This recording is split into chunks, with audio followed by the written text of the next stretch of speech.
Guru Brahma, Guru Vishnu, Guru Deva Maheshwara, Guru Sakshat Param Brahma, Tasmai Se Guru De Namaha. Om Shanti Shanti Shanti. Namaskar.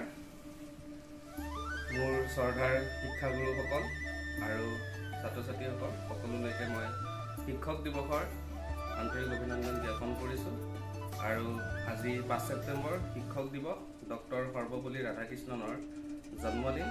সেয়ে তেখেতৰ চিত্ৰ এখন অংকন কৰি মই তেখেতক শ্ৰদ্ধাঞ্জলি জনালোঁ।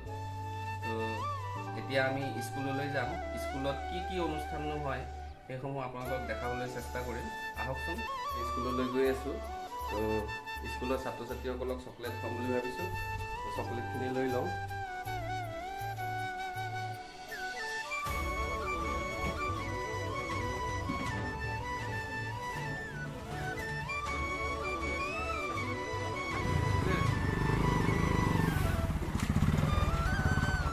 এতিয়া মই ক্লাছত গৈ আছোঁ। চকলেট লৈ লৈছোঁ, ছাত্ৰ ছাত্ৰীসকলক দিম চকলেটখিনি। দৰ্জা চৰ্জা বন্ধ কৰি থৈ দিছে, এতিয়া মোক সোমাব দিয়ে নে নাই ঠিক নাই।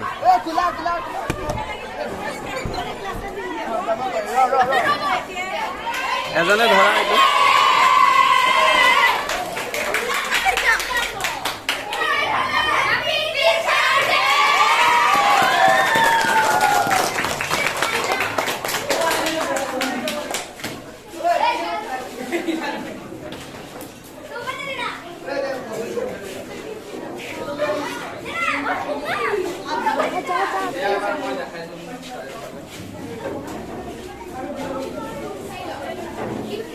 এয়া ছাত্ৰ ছাত্ৰীসকলে ৰুমটো ডেকৰেশ্যন কৰিছে খুব ধুনীয়াকৈ।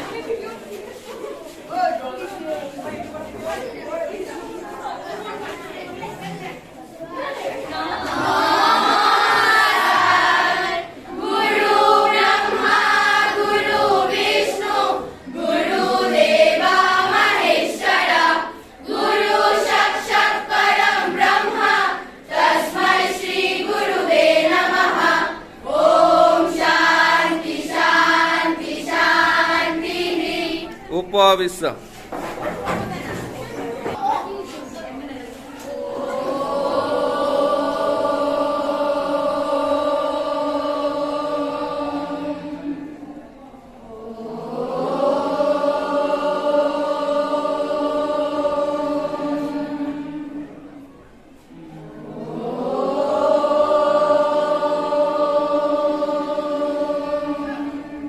ষষ্ঠ।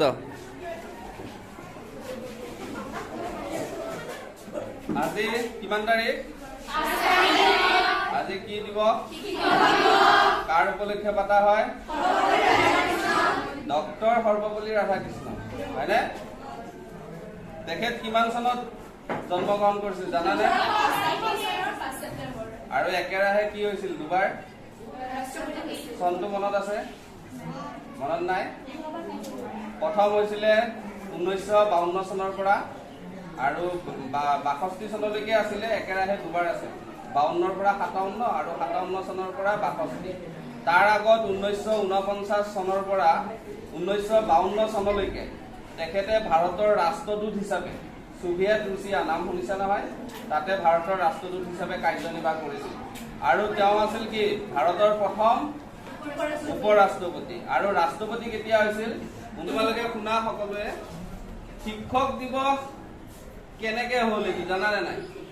শিক্ষক দিৱস বুলি যে পালন কৰো আমি, কেনেকে কৰো, কেতিয়াৰ পৰা হ'ল নাজানা? তেওঁ যেতিয়া ৰাষ্ট্ৰপতি হৈ আছিলে তেতিয়া তেওঁৰ কেইজনমান বন্ধু আৰু ছাত্ৰই তেওঁৰ জন্মদিনটো পালন কৰিবলৈ তেওঁৰ পৰা অনুমতি ল'বলৈ গৈছিল। তেতিয়া তেওঁ ক'লে যে মই মানে দাৰ্শনিক বা ৰাজনীতিবিদ হিচাপে নহয় বা ৰাষ্ট্ৰপতি হিচাপে নহয়, তেওঁৰ জন্মদিনটো গোটেই ভাৰতবৰ্ষই উদযাপন কৰক, শিক্ষকসকলৰ প্ৰতি শ্ৰদ্ধা জনাই। সেই তেতিয়াৰে পৰা তেখেতৰ জন্মদিনটো শিক্ষক দিৱস হিচাপে, গুৰুক শ্ৰদ্ধা জনাই পেলাই শিক্ষক দিৱস হিচাপে পালন কৰা হয়। এতিয়া কাদম্বৰী চকলেটখিনি ভগাই দিয়া।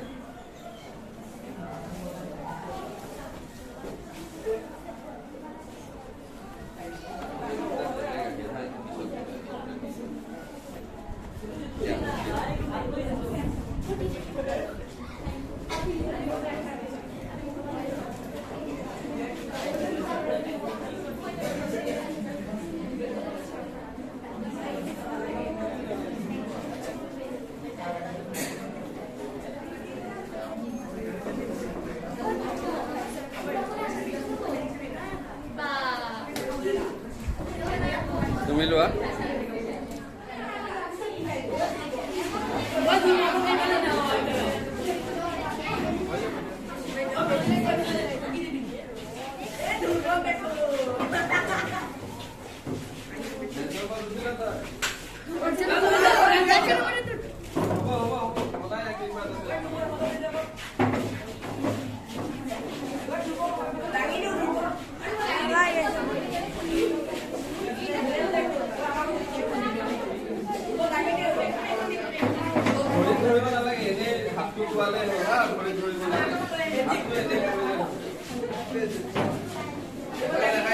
এইটো নিজে বনাইছে এইটো কোনে বনাইছে ভাল লাগিছে এইটো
এই ৰ'জবোৰ তোমালোকে নিজে বনাইছানে এইবোৰ ভাল লাগিছে